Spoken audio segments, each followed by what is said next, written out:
ولا يحسبن الذين كفروا أنما نملي لهم خير لأنفسهم إنما نملي لهم ليزدادوا إثما ولهم عذاب مهين.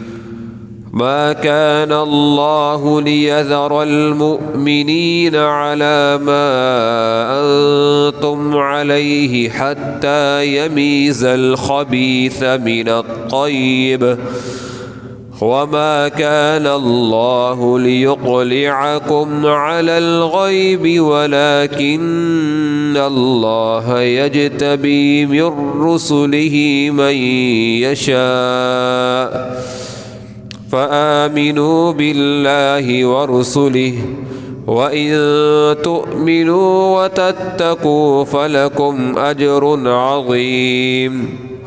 ولا يحسبن الذين يبخلون بما آتاهم الله من فضله هو خيرا لهم، بل هو شر لهم، سيطوقون ما بخلوا به يوم القيامة، ولله ميراث السماوات والأرض والله بما تعملون خبير. لقد سمع الله قول الذين قالوا إن الله فقير ونحن أغنياء، سنكتب ما قالوا وقتلهم الأنبياء بغير حق ونقول ذوقوا عذاب الحريق، ذلك بما قدمت أيديكم وأن الله ليس بظلام للعبيد. الذين قالوا إن الله عهد إلينا ألا نؤمن لرسول حتى يأتينا بقربان تأكله النار، قل قد جاءكم رسل من قبلي بالبينات وبالذي قلتم فلم قتلتموهم إن كنتم صادقين، فإن كذبوك فقد كذب رسل من قبلك جاءوا بالبينات والزبر والكتاب المنير.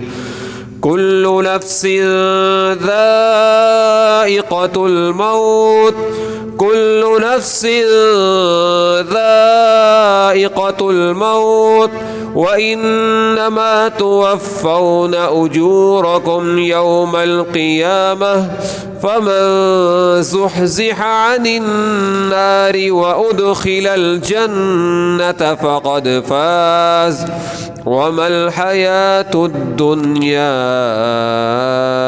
إلا متاع الغرور. لتبلغن في أموالكم وأنفسكم ولتسمعن من الذين أوتوا الكتاب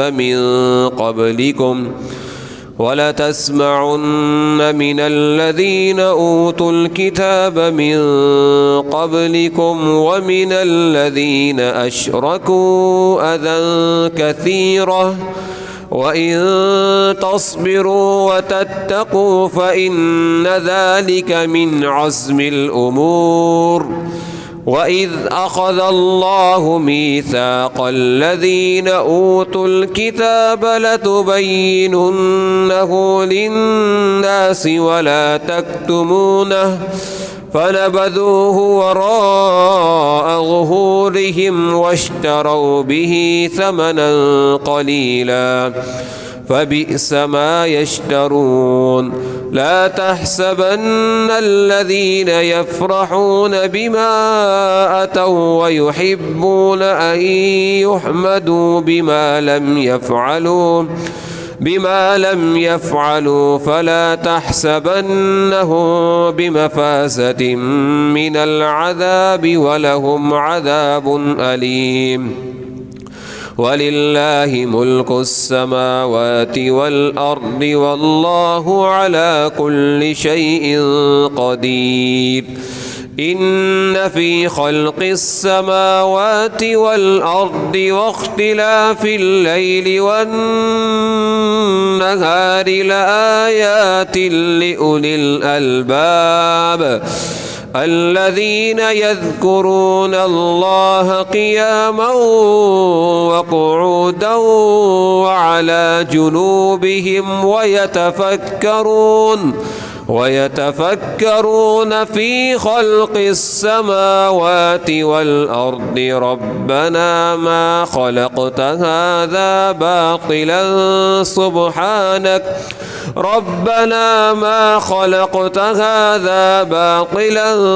سبحانك فقنا عذاب النار.